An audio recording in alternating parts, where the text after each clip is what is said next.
Greetings and peace.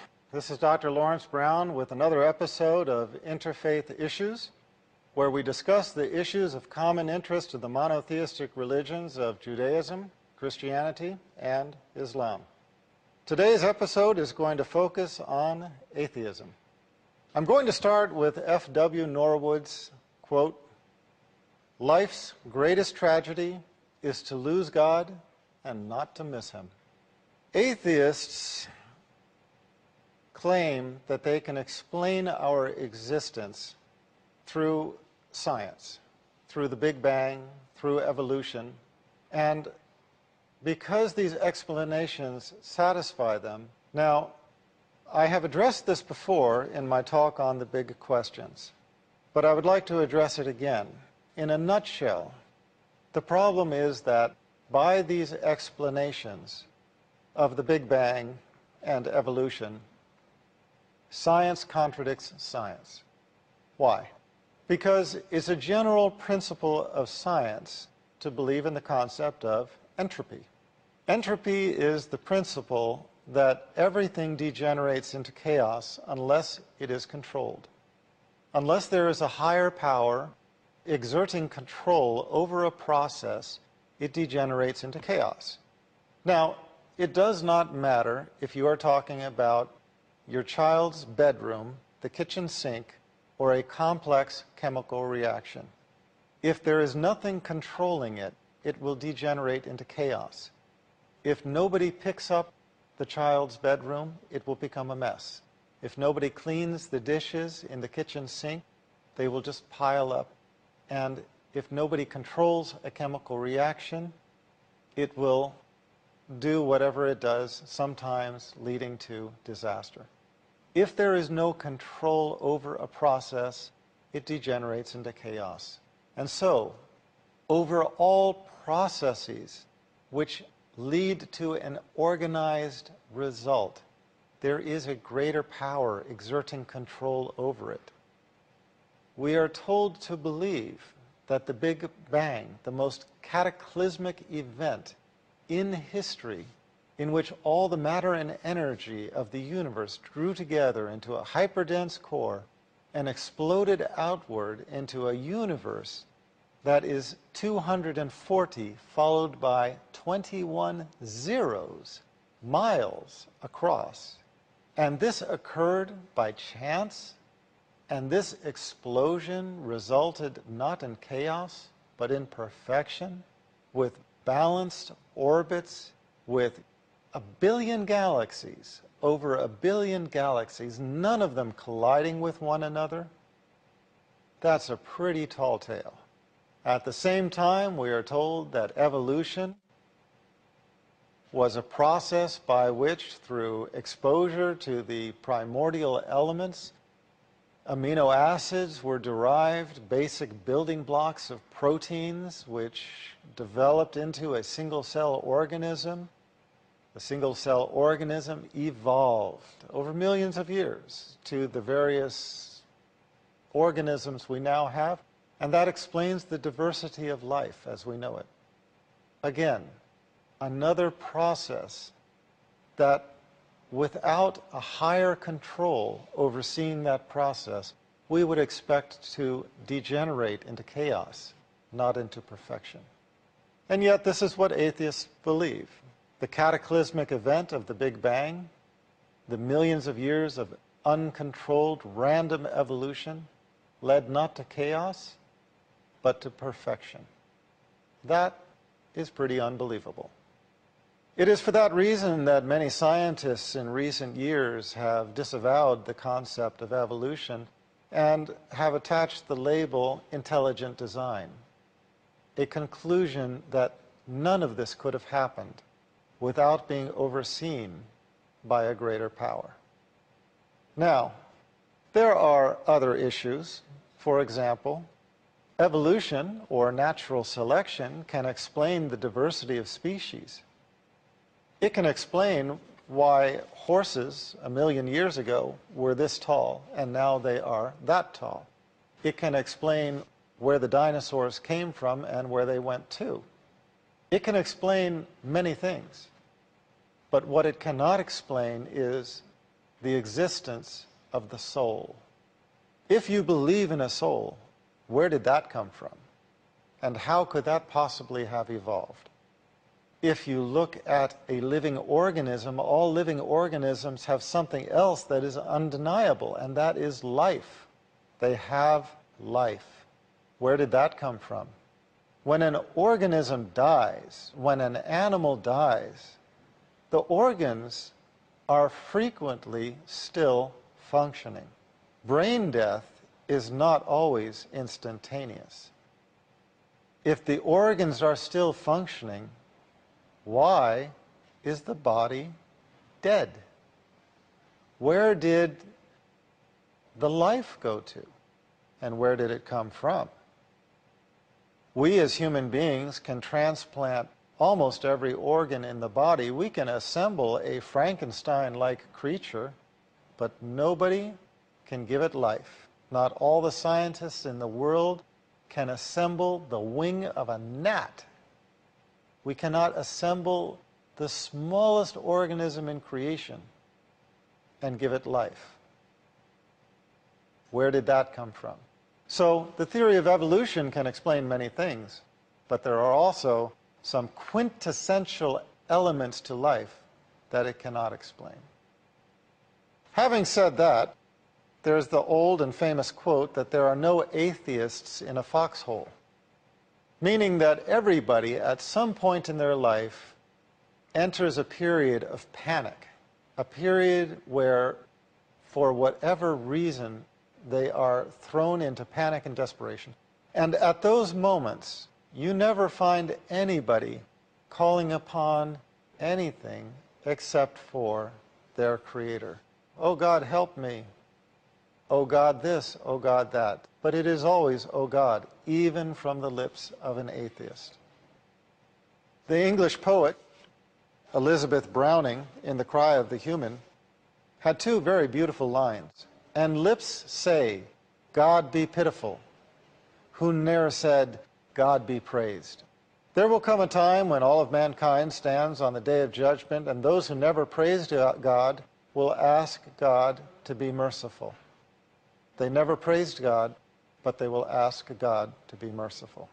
How do they expect mercy from a God they never recognized and never worshiped? The prayer of a skeptic is a good starting place. Those of you who know my conversion story, how I became religious, know that it started with prayer of the skeptic. I didn't know this prayer had a name at that time. The prayer I prayed was, oh God, if you are there. I didn't even know. I was an atheist. Many people think that I was a Christian, and I came to Islam through Christianity. That was never the case. I was an atheist who became religious, searched for the truth, could not find it in Christianity, but who did find it in Islam. I was the atheist who prayed, oh God, if you are there, because I didn't know. But I did make the prayer. Oh God, if you are there, help me and guide me. And I promised that if God guided me to the religion that was most pleasing to Him, that I would follow. And that is a prayer anybody can pray.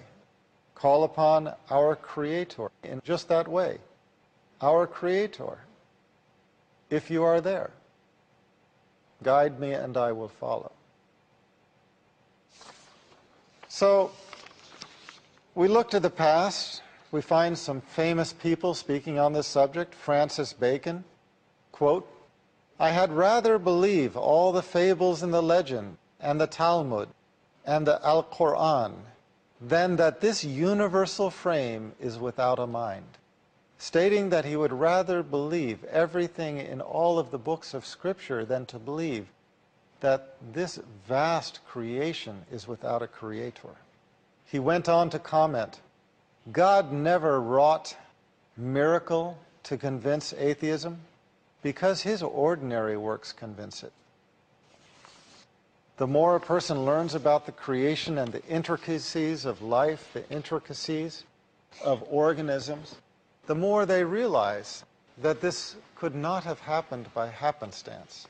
Again, if we turned the processes of evolution loose, how can we expect them to lead to perfection rather than to chaos? We look at a building, we know that there's an architect. We look at a sculpture, we know that there is a sculptor. We look at a painting, we know that there is a painter. Why is it that when we look at creation, we do not recognize that there is a creator? Well, many people fail to make sense of certain aspects of this life which they perceive as being ungodly. They say, oh, how could there be a God if such and such a tragedy happened? But who are we to question the methodology of our Creator? Yes, there are some babies who die. Then again, there's the old saying, those who God loves die young. Can anybody make sense of that? I can. Makes sense to me. If any human being who was able to cognitively understand the question was asked, what would you prefer now, to continue on in this life or go directly to paradise this instant? And if they understood what paradise entails and what remaining upon this life entails, they would instantly close on the offer. So, can I understand the death of a young person, tragic as it might be? In my viewpoint, that is not a death. It's a transition to the next life, the next existence, which if it is paradise, only a fool would refuse it. If it is hellfire, only a fool would rush toward it. Now we're going to take a short break. Please stay tuned. We'll be right back. Heaven is the place we need. Welcome back. This is Dr. Lawrence Brown continuing this episode of Interfaith Issues. We're discussing atheism, and we left off with speaking about the fact that there are many issues that atheists raise to say, how can this tragedy happen and there still be a God? And I was just pointing out that not all tragedies are necessarily a tragedy for the individual. The young person who dies and goes to paradise, if they were asked from paradise whether it was a tragedy that they transitioned from worldly life to paradise, they would be sure to say no. It was not a tragedy. For them, it was a blessing. So it all is a matter of perspective. Another matter of perspective that I think we need to remember is that within this worldly life, it was always God's favorites who suffered the greatest afflictions. It was the prophets who suffered the greatest tests, who developed the patience of Job, for example, because of the afflictions upon them. We know the prophets to have suffered greatly in worldly terms. They were humiliated by their people. They were at times tortured. They were at times killed. Some of them had children who died in their arms. And so we have to understand that the reward for piety and righteousness is not necessarily found in this life. Indeed, this life is a test. This life is a test. This life is a trial. It is a proving ground for us to show ourselves deserving of the reward in the hereafter.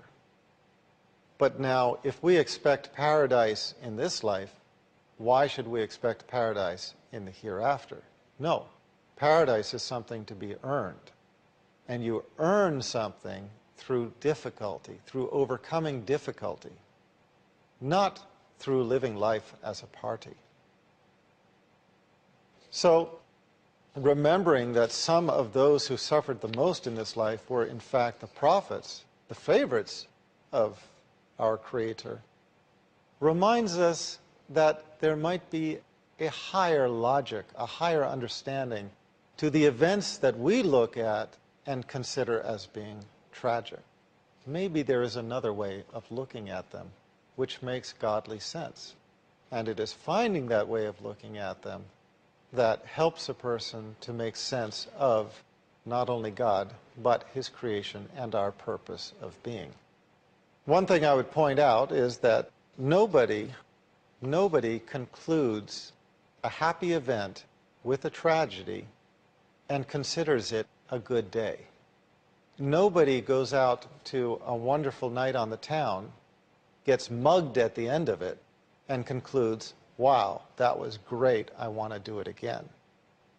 Nobody has the most wonderful of experiences at the end of which it ends in some horrific tragedy and concludes that that was good. In the same way, we should not look at this life and think of this as a time for play and then find ourselves in the fire in the hereafter. It is not going to be a good conclusion. But as Allah tells us in the Holy Quran, quote, "The life of this world is but little comfort in the hereafter." We cannot believe that the transgressors and the criminals, when they suffer their punishment, are going to find comfort from any of the pleasures they achieved in this life. There is not in this life, or at least there is seldom, a free lunch. Everybody knows that if you want to get paid on your job, you have to do the work. If you do not do the work, if you underperform, you get fired. Think about that word and think about what that word means.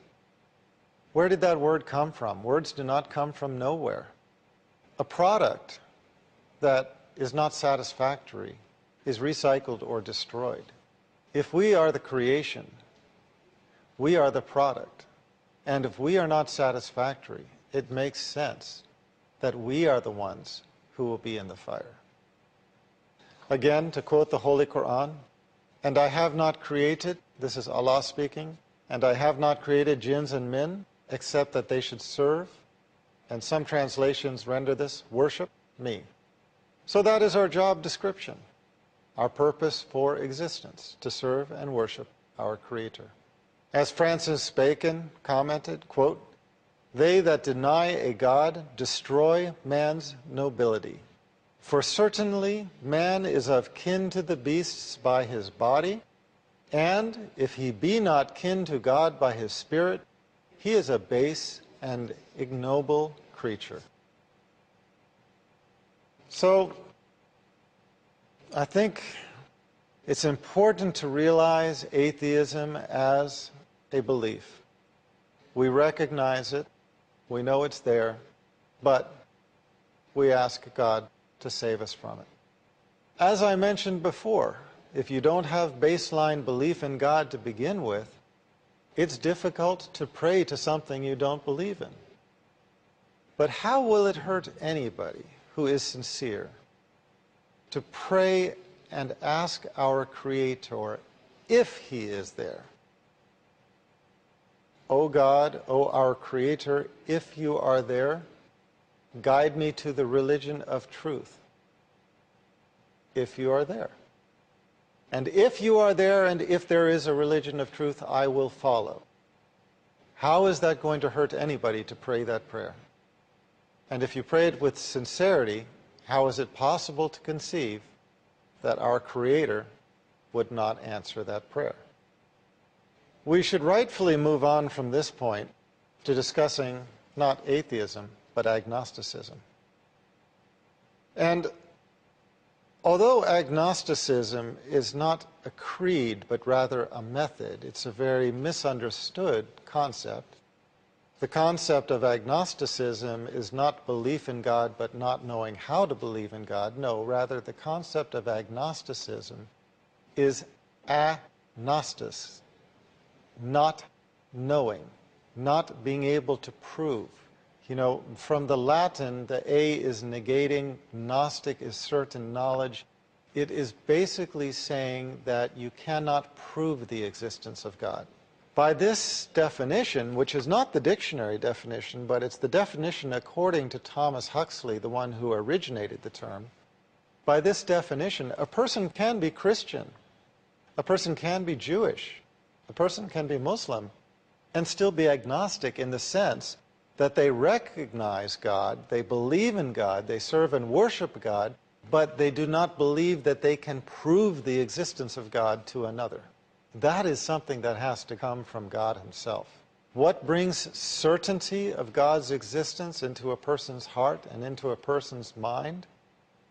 Well, religious knowledge is not like other knowledge. It's not purely academic. It is as much a matter of the heart as it is of the intellect. But to have true certainty in religion, that only comes from one place. That is a gift from our Creator. So a person can claim to be atheist, a person can claim to be agnostic and to find those ideologies satisfying. But look, there are many things in life. There are many things in life that are not provable. Gravity. Well, you can drop something and you can find it is still working, but you can't see gravity.